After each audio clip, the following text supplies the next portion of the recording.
Let us spend some time with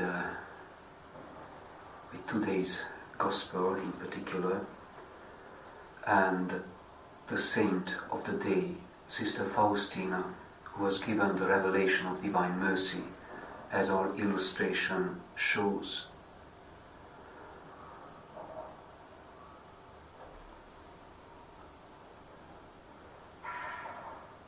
Our modern world, or to put it simply, people today show very little sensitivity to these kind of messages from the Church, like the mystery of divine mercy.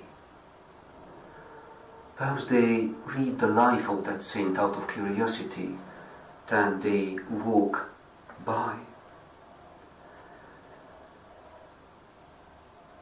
It is so interesting, however, to see that we haven't lost our imagination.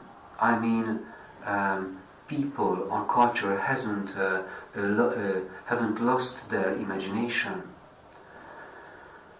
In recent movies or in series, like the big hit on Netflix, Stranger Things, which is a very interesting but very weird thriller, it shows that there are brilliant ideas and insights and creativity, but it seems that we have an appetite for imagining the dark side of human reality, or maybe our imagination is entrapped in those negative dark images, which is full of uncertainty, full of fear, full of shivering. So when we celebrate Sister Faustina, it's almost like coming to the surface after deep diving in the water, that this is real. This is God's creativity sending us images, expressive images of His mercy, which is full of light and full of encouragement. And the message of today's saint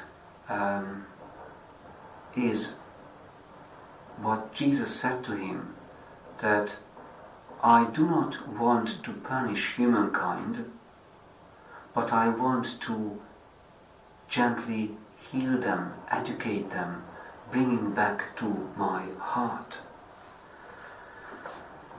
And with this program, with this ethos, what Pope Francis says in his homily on marriage, on the three phrases which we should use in human relationship, in marriage in particular, but we could apply it to the Church, it is so much in tune with divine mercy, where our imagination starts, where our sensibility to perceive God's mysterious but down-to-earth messages begins.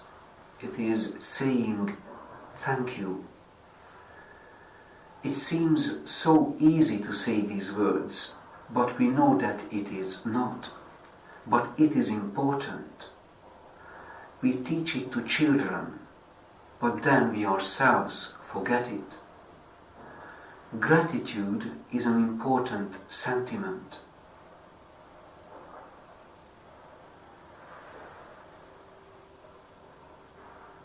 Do you remember the Gospel of Luke? Asks the Pope in the homily. An old woman once said to me in Buenos Aires, gratitude is a flower that grows on a noble ground. Gratitude is a flower that grows on a noble ground.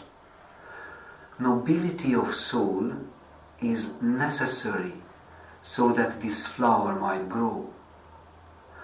Do we remember the Gospel of Luke? Jesus heals 10 lepers and then only one returns to say thank you to Jesus. The Lord says, and the other 9, where are they? This also holds true for us. Do we know how to give thanks?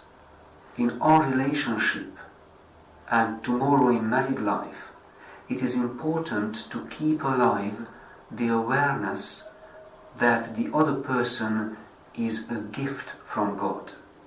And for the gifts of God we say thank you. We must always give thanks for them. And in this interior attitude, one says thank you to the other for everything. It is not a kind word to use with strangers, to show you are polite. We need to know how to say thank you in order to go forward in a good way together in married life, in church life, in personal life, and interacting with people. So we see that God's mercy, in order to respond to God's mercy, we need the attitude of gratitude, giving thanks.